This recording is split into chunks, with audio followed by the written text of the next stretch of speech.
Meus irmãos, hoje o título do nosso sermão, a verdade que nós temos que aprender aqui nessa noite é essa: somente Jesus é quem pode nos libertar.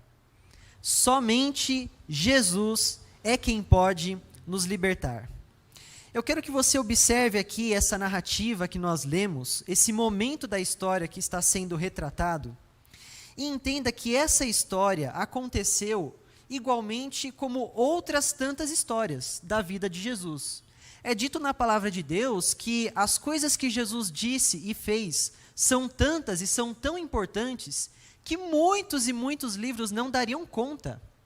Mas por uma razão específica, o evangelista Lucas, meu xará, resolveu registrar esta situação. Por quê? O livro de Lucas, o Evangelho de Lucas, foi escrito de uma forma que alcançou a nossa geração, alcançou os nossos dias e nós estamos aqui lendo ele. Alcançou também diversas outras pessoas na época em que Lucas escreveu esse texto e nos séculos ali seguintes.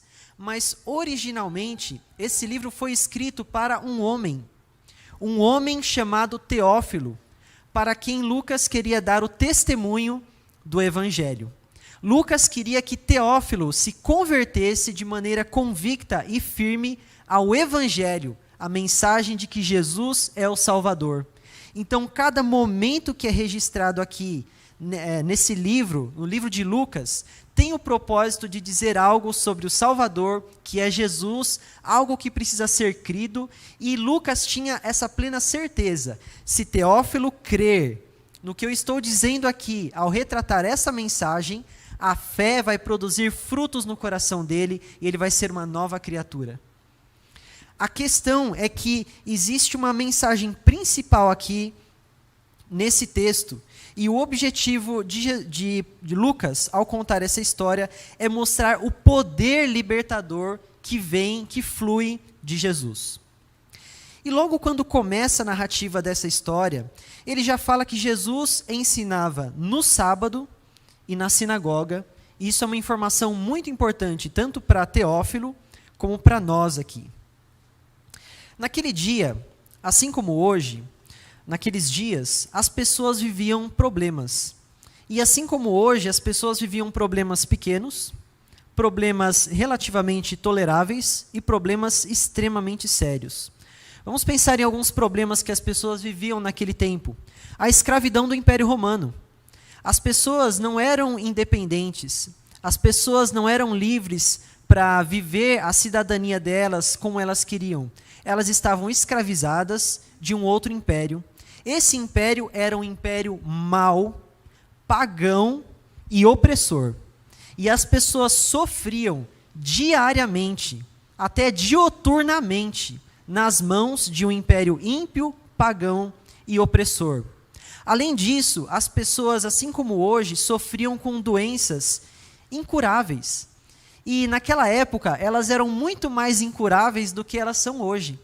Porque muitas enfermidades que para nós têm um tratamento simples, relativamente tranquilo, uma situação que pode ser resolvida com uma simples consulta, ou talvez até com uma operação, para eles poderia ser uma causa de morte. Uma causa de morte. Se você algum dia já lidou com documentação, e você já viu alguns óbitos, atestados de óbitos, e você já viu algum atestado de óbito muito antigo, você vai perceber que até pouco tempo atrás as pessoas morriam de dor muito forte, de dor de barriga, e tantas outras coisas que simplesmente ceifavam a vida das pessoas. E essa era a realidade também de muitas pessoas naquele tempo. Um outro problema também marcante eram os problemas internos, aquelas coisas que vinham de dentro do coração. Escravidão por conta de pecado, vícios que devastavam famílias inteiras, pessoas que eram escravizadas diretamente pelo diabo, pessoas que eram escolhidas a dedo por Satanás para demonstrar o poder do inferno na terra. E essas pessoas viviam isso na pele. A gente pode dizer com certeza que o ser humano, em todos os tempos e de maneiras diferentes, mas de maneiras perceptíveis, vivem a realidade da opressão, que é consequência do pecado. seja por causa das coisas que fluem de dentro do nosso coração, seja por causa das coisas que fluem do exterior e afetam a nossa vida, todas essas coisas são consequências do pecado. O homem se rebelou contra Deus e agora ele colhe as consequências disso na própria pele. É interessante notar que, semelhante também aos nossos dias, as pessoas estavam reunidas ali no dia do Senhor. Nós estamos hoje aqui reunidos no dia do Senhor, para ouvir a palavra do Senhor, para adorar ao Senhor. Eles estavam ali reunidos num lugar propício, feito especialmente para buscar ao Senhor. Assim como nós hoje estamos aqui reunidos também, um local consagrado ao Senhor. Eles estavam ali num dia especial, ouvindo a palavra do Senhor, assim como nós. Mas uma coisa que é interessante notar é que ali, na casa de Deus, no dia do Senhor, estava uma mulher possessa. Apesar de eles estarem na casa do Senhor, no dia do Senhor, o inferno estava ali junto, marcando presença, e de maneira até persistente e teimosa. Imaginem o diabo entrando na congregação dos santos e reunido ali.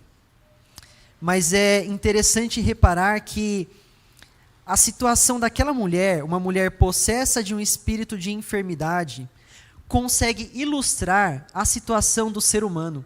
Nós conseguimos enxergar toda a humanidade representada ali na figura daquela mulher.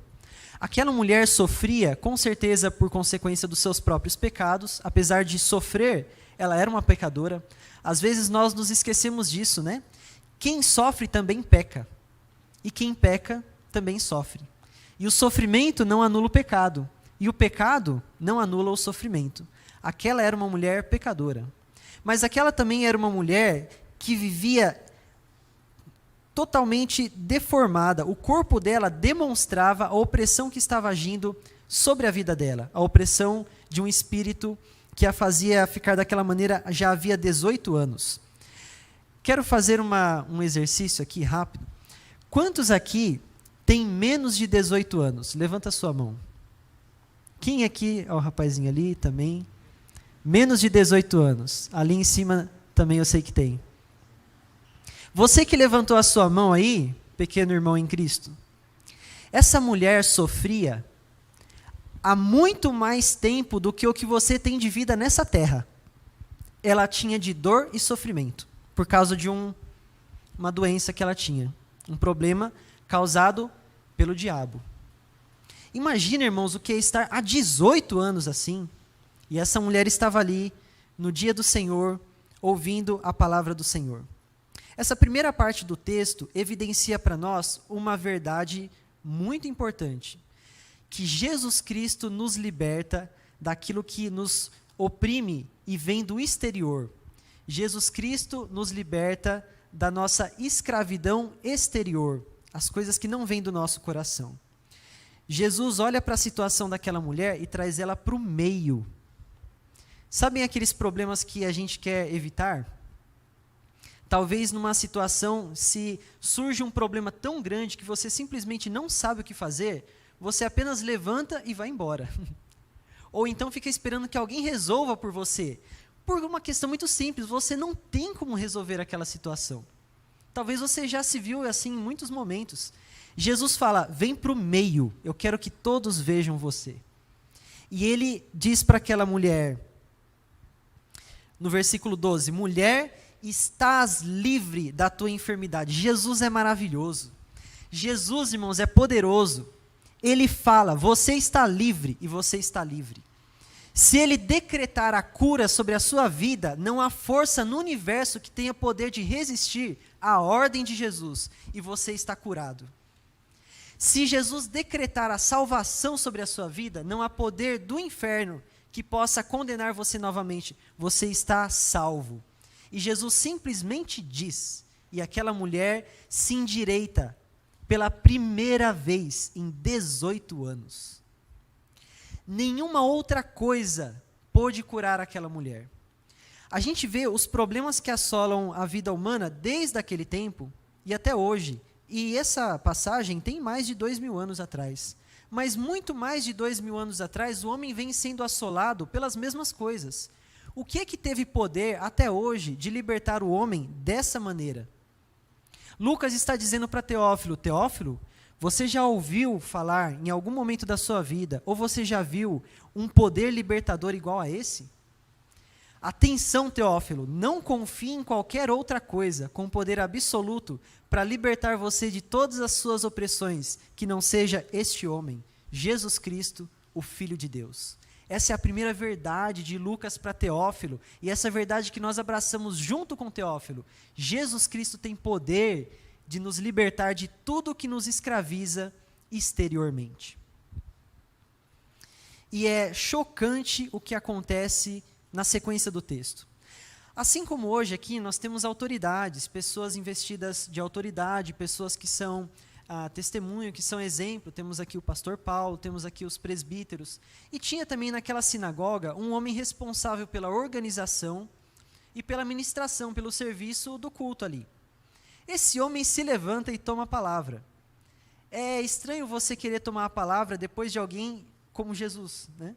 Eu não sei se você, na escola ou em algum momento, já teve que apresentar um trabalho depois de alguém que apresentou um trabalho muito bom, excelente. Eu já passei por isso. Lá no seminário a gente tem que pregar, né? E às vezes sobe o irmão ali para a prática de pregação e, nossa, e é uma bênção assim, né? E logo depois vem você.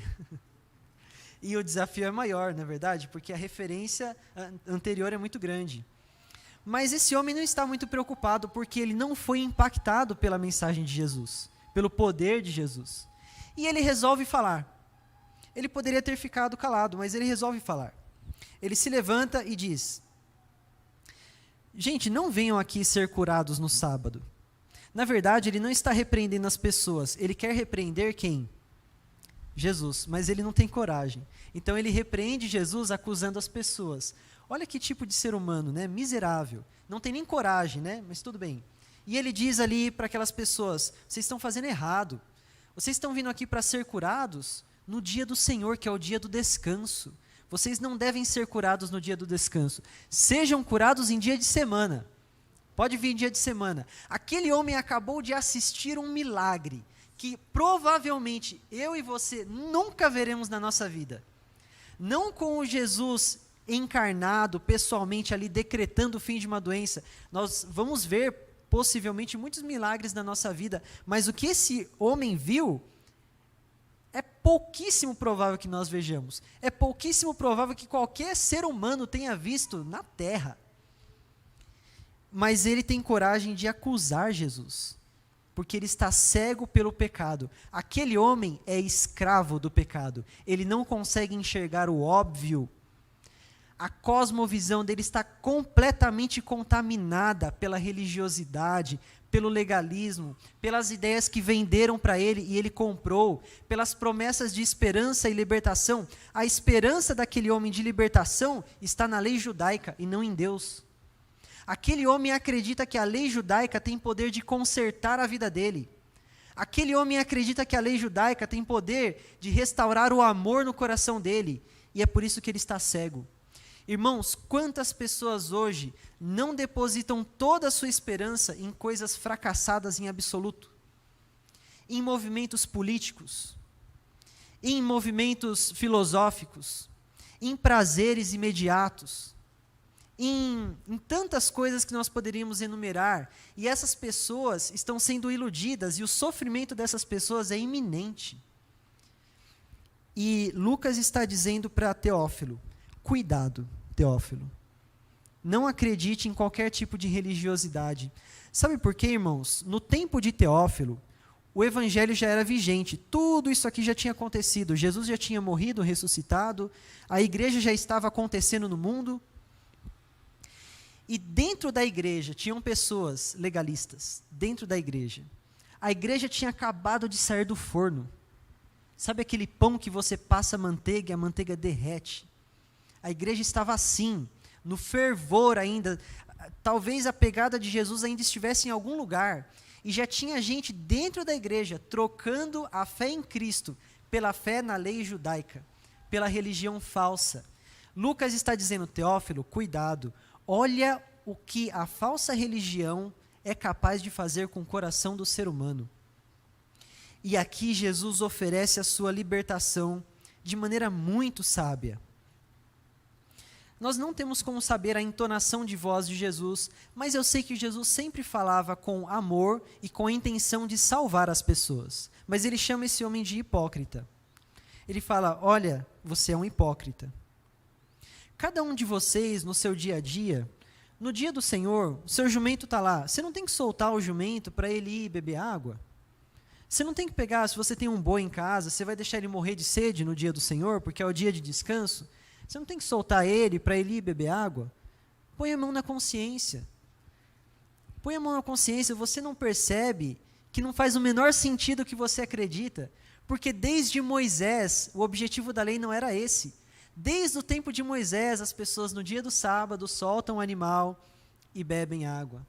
Ele era um extremista, ele levava a coisa tão ao extremo que a pessoa não podia ser curado no dia do sábado. Se você olhar um pouquinho mais adiante, em uma outra situação, Jesus lida com a mesma coisa, exatamente a mesma coisa acontece. E Jesus fala o seguinte: se o seu boi cair num buraco no dia do sábado, você deixa ele lá? Jesus está usando exemplos do dia a dia das pessoas. Vamos pensar hoje em dia, né? Se o seu irmão está doente, precisa ser levado no hospital, você vai deixar de levar ele no hospital porque é domingo? Se a sua filha ou seu filho estão enfermos, se você percebe que tem uma pessoa ligando para você desesperada, precisando desabafar, e uma ansiedade extrema, mas é hora de ir para o culto, e você vai deixar de atender aquela pessoa, porque é o dia do Senhor, é o dia do descanso. E Jesus diz algo impressionante. Em primeiro lugar, vamos relembrar aqui, Jesus Cristo nos liberta da opressão exterior. Jesus Cristo nos liberta da escravidão interior, do poder do pecado. Mas o que Jesus Cristo está revelando agora é ainda mais poderoso que isso. Ele vai dizer: por que motivo não se devia livrar deste cativeiro em dia de sábado esta filha de Abraão? Na realidade, irmãos, o que Jesus está dizendo aqui, se nós formos entender esse texto, esse é o dia exato para ela ser liberta. Não tem dia melhor para essa mulher ser curada do que o dia do Senhor. Porque a palavra do Senhor, o tempo todo, de maneira frequente e intensa, mostra que o descanso do Senhor aponta para a vinda de um libertador. Durante todo o Antigo Testamento, o descanso do Senhor aponta para a vinda de um libertador. E esse libertador está ali. Irmãos, no Antigo Testamento, existia uma coisa chamada o Ano da Remissão. No Ano da Remissão, todos os escravos deveriam ser perdoados. E sim, existia escravidão no Antigo Testamento. A escravidão lá funcionava da seguinte maneira: se por alguma razão você assumia uma dívida impossível de ser paga por você, você se vendia como escravo até dar conta de pagar aquela dívida. E muitas vezes era uma dívida colossal. Imagine uma dívida que você teria que trabalhar por muitas vidas e não conseguiria ainda pagá-la. As pessoas se viam nessa situação e se vendiam como escravas. Entretanto, depois de 6 anos, no 7º ano, a lei de Deus dizia que aquele homem que era o credor, digamos assim, ele deveria, por lei, perdoar aquela dívida e libertar aquele escravo. E não é só isso. No 7º ano, que é um ano sabático, esse ano de libertar escravos, esse libertador deveria dar condições de subsistência para esse escravo. Você não deve libertar o escravo de mãos vazias. Coloca uma cesta básica na mão dele, dá dinheiro na mão dele, ajuda ele a arrumar um emprego. Você não deve deixar o seu irmão ser um mendigo depois de ser liberto de você como escravo. Muitas pessoas acusam a Bíblia de ser escravagista. Eles não fazem ideia de que não existia precedentes naquele tempo para uma lei dessas. Um amor desse demonstrado dentro da própria lei. Mas é interessante que não para por aí. Deus quer evidenciar ainda mais que o descanso tem a ver com libertação. A cada 7 vezes 7 anos era celebrado o ano do jubileu. E no ano do jubileu, adivinha só, todas as dívidas eram perdoadas. Todos os escravos eram libertos. ele está evidenciando mais ainda, descanso tem a ver com libertação. E para deixar isso ainda mais evidente, lá em Isaías 53, abra sua Bíblia em Isaías 53.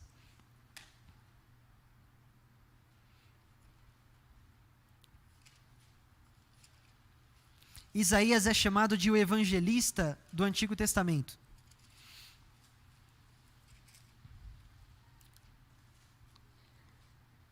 Em Isaías 53, nos primeiros versículos,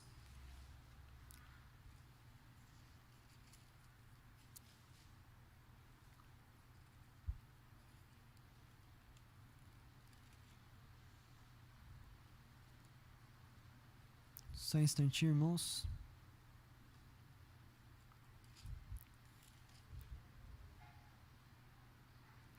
Perdão, não é esse o capítulo. Não é esse o capítulo, mas eu vou dizer para você, você vai se lembrar do texto que é. O profeta diz o seguinte: o Espírito do Senhor está sobre mim, porque o Senhor me ungiu para pregar. E pregar o quê? Libertação a todos os cativos. E apregoar o ano aceitável do Senhor. Esse ano aceitável do Senhor é uma referência ao ano do jubileu. E esse profeta Isaías está anunciando a vinda de Jesus. E Jesus Cristo, em um outro dia, em um outro sábado, em uma sinagoga, abriu a profecia de Isaías e leu: o Espírito do Senhor está sobre mim, porque o Senhor me ungiu para pregar libertação aos cativos e pregar o ano aceitável do Senhor. E ele fechou o livro e falou: esse dia chegou.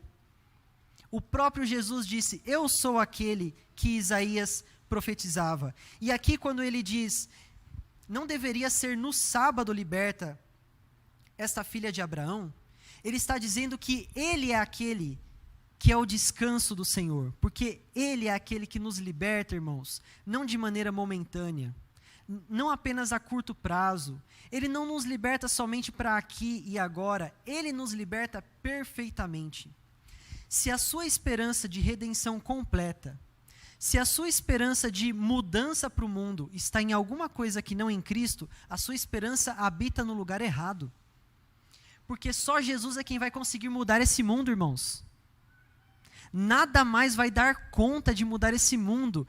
Tudo que assumir a missão de transformar o mundo sem Jesus vai fracassar. Tudo que assumir a missão de transformar a realidade de maneira completa vai fracassar, menos Jesus. Porque quando Ele voltar, todas as nossas enfermidades serão curadas. Se existe algo que hoje te assola, e você orou para Deus por libertação e cura, e Deus disse para você: ainda não é o momento, a minha graça te basta, você tem que saber que quando Jesus voltar, você vai estar vendo a sua cura voltando junto com Ele. Você tem que saber que a esperança de um mundo perfeito, totalmente sem pecado, livre de ganância, livre de corrupção, livre de maldade, vai estar voltando com Jesus. E há um texto que diz: quando Ele, que é a nossa vida, se manifestar, então nós seremos manifestos junto com Ele. Porque o mundo vai saber, era verdade, Jesus Cristo realmente era o libertador. E você vai dizer também: sim, era verdade. E essa é a minha libertação chegando dos céus. Glória a Deus, irmãos. Isso precisa incendiar o nosso coração. Porque isso incendiava o coração de Lucas. E ele selecionou essa história porque ele sabia, se Teófilo acreditar nisso aqui, isso vai transformar a vida dele para sempre. Se ele acreditar que essa história aconteceu, que esse é o Filho de Deus, ele nunca mais será o mesmo. Nós precisamos aprender duas verdades aqui, na nossa conclusão. Vamos recapitular aqui o que esse texto diz. Jesus Cristo é aquele que pode nos libertar. Ele nos liberta de uma realidade opressora, exterior. Ele nos liberta do cativeiro opressor interior. Ele nos liberta eternamente na sua vinda. E a verdade que nós precisamos aprender aqui é, primeiro, não deposite a sua esperança e a sua fé em coisas que não têm o poder de te libertar. Em coisas que não têm o poder de redimir a sua vida. Segunda coisa, não pregue outro evangelho. e você corre sim o risco de estar pregando outro evangelho. Se tudo que você diz, se tudo que você fala, se tudo que você insiste com as pessoas o tempo todo é em algum tipo específico de solução para a vida que não é Jesus, a sua esperança está entregue no lugar errado. Se o tempo todo você diz, olha, é isso aqui que a gente precisa, é isso aqui que está faltando, é isso aqui que falta para a minha vida, você está competindo a sua adoração com um ídolo. Mas se você tem certeza, a minha vida vai ser melhor quanto mais de Deus tiver em mim, mais de Cristo em mim, então a sua fé está no lugar certo. Que a sua esperança esteja no lugar certo, primeira verdade, para que a sua pregação seja a pregação do lugar certo. Vamos viver, irmãos, a fé no Cristo que liberta, para que a nossa pregação, o nosso testemunho, o nosso evangelismo, seja do verdadeiro Cristo que liberta. Amém?